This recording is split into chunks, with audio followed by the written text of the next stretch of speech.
Welcome. Today, we're diving into the work of Dr. S.K. Singh and the concept of deviation control.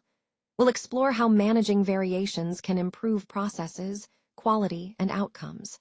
Let's get started and see why keeping deviations in check matters so much.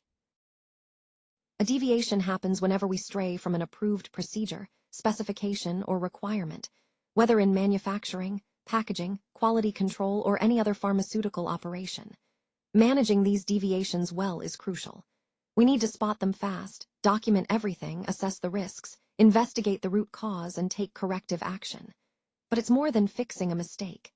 It's about learning why it happened, understanding the impact, and preventing it from happening again. In short, deviations are opportunities to strengthen our quality system and keep patients safe. Let's talk about deviation. It comes in two forms: planned and unplanned. A planned deviation is a deliberate choice to step away from the documented procedure, usually for a short time, to handle an unavoidable situation. The key is that it doesn't compromise the quality or safety of the drug. On the other hand, an unplanned deviation happens unexpectedly, maybe due to system failure, equipment breakdown, or human error. Simply put, any activity that happens differently from the specified way is a deviation. This slide outlines the range of documents covered by our standard operating procedure. It's a broad scope, everything from manufacturing and packing procedures to cleaning and environmental monitoring. We also include batch analysis, quality control testing, and utility operations. Calibration, analytical, and stability procedures are part of it too. Basically, any document that guides our processes and ensures consistency falls under this standard. It's about keeping every step clear and controlled.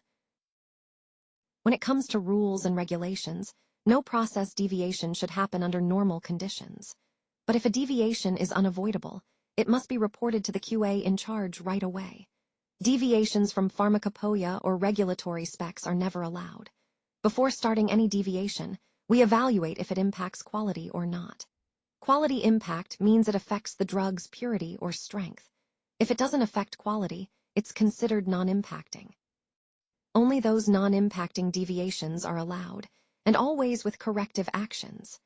Planned, ongoing deviations must be documented through proper change control. When a product deviates from the contract giver's standards, it's critical we act fast. The person who spots the issue must notify the qualified person right away, by email or any other communication method. They'll document the deviation, noting exactly when it happened, and suggest an immediate fix after consulting their department head. This report then goes to the QA representative, who assesses the impact on quality and recommends the right corrective steps.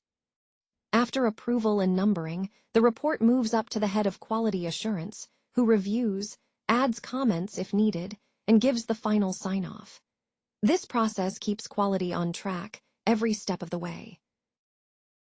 When a deviation occurs, it's reviewed by a qualified person from the contract giver, who recommends whether to approve or reject it. Then, the report moves to the relevant department, depending on the type of deviation. The department head makes sure the right corrective actions happen. Quality assurance keeps the original report for records, no matter the decision, and files a copy with the batch or analytical records involved. If a deviation affects multiple batches, copies go with each affected record. QA also keeps an annual, department-wise summary in a logbook, following a strict numbering system. Let's walk through the steps of handling a deviation in our process. It starts with the originating department preparing a report whenever a deviation occurs. Then, the QA representative assesses the type of deviation, assigns a control number, and sends it to the concerned department head. That head evaluates the issue and provides comments or reasons for the deviation. Other department heads get involved to take corrective action and prevent excuses. Quality assurance reviews everything, adds their conclusions, and after approval, files the report properly. If deviations repeat, we investigate, take remedial action, and may update procedures to prevent future issues. Deviations happen, that's a given in pharmaceutical operations. But when they're left unchecked or handled poorly, the risks multiply.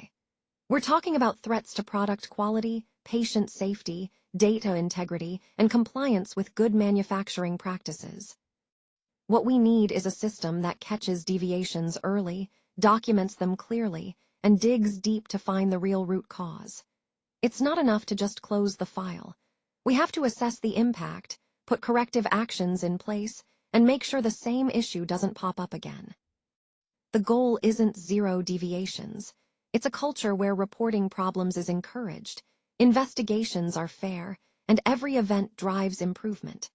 A well-managed deviation shows us not just what went wrong, but how we learn and get better, protecting patients and quality every step of the way. If you found today's topic useful, please give this video a like. We'd love to hear from you. Leave a comment sharing the biggest challenge you face when handling deviations. Don't forget to share this with your colleagues in QA, QC, regulatory, and pharma. And if you want to stay updated, follow and subscribe to the Siphacos channel, where we focus on strengthening quality oversight, managing outsourced risks, and supporting pharmaceutical excellence. Thanks for joining me today. If you want to explore this further or have any questions, don't hesitate to reach out.